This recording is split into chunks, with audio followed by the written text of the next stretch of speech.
Hi guys, खुलुमबाय कामेश्वर बर' channel जों फिन खिसबाय गोबां गोसो गोथारै फरायग्रा जाबाय सो दिनै गोबाव समनिफ्राय दोननाय जादों बे भिडिअखौ मानो होनबा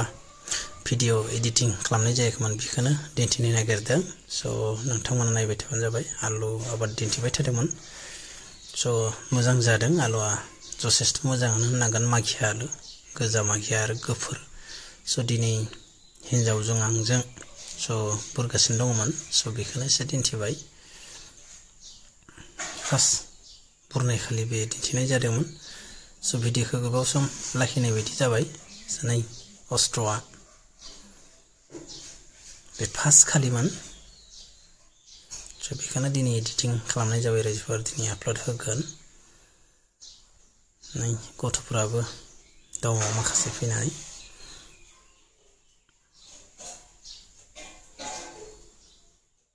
मोजाङानो जादों जथेस्थ आलुआथ' माने फार्स्ट गायनाय ना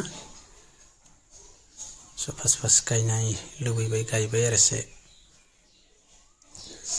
जानायनि थाखाय खरसायाथ' गोबां जादों थेवबो लाब जानाय बायदि आरोना खरसा जादोंबाबो ओमफ्राय दृष्टि नोंलाय मा बुङो ए जेबो बुङा नों माबाफोर बुंब्रा आलु आबादा माबायदि जादों मोजां कय कुन्टेलसो ओंखारगोन 10 कुन्टेल ए राम 10 कुन्टेल दाखालि खुरदोंमोन रायजोफोर माबा गामियाव एसे जाथाय जानायनि थाखाय खुरनाय जायासै स' एसे खुरबाय दिनै एसे खुरगासिनो दं आरो न'खरनि परियाल आरो सानैनि बिनानाव सासेनि फंबायनि फिसाला सासे फैदों दिन्थिबाय थागोन लास्टआव दिन्थिगोन जेसां ओंखारदों आरो जेसां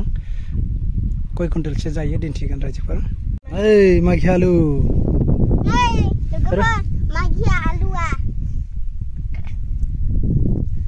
गोजा माखि आलुआ गुफुरनिख्रुइ बांसिन गोजा आलुआसो मोजां जादों नै गिदिर गिदिर ना नै गिदिर ओमफ्राय नै आयौबो दं र' नै रायजोफोर बिदि गिदिर जादों नै ओइ इनिफ्राय लाबोनाङा गाइसफोर नै गिदिर नै माबायदि थादो बे नै गन्थं बायदि दे जाबाय गन्थं बायदि सो रायजोफोर फार्स्ट गायदोंबाबो आलुआ 9 कुन्टेलसो ओंखारदों आरो सो खरसाया 6000 30-40 थाखा इदि जादों मानो होनबा हालेवनायजों एकदम मुलि होनायजों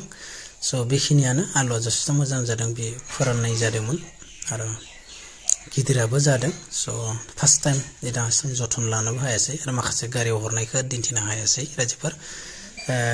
गामिनि एबा जोंनि ओनसोलनि सेन्टारावनो मोनाबिलि सेन्टारावनो हरबाय आं 10 थाखा गोरलै सासेनो सो बाय बाय दिनै ब्लगनि बेखौनो दोन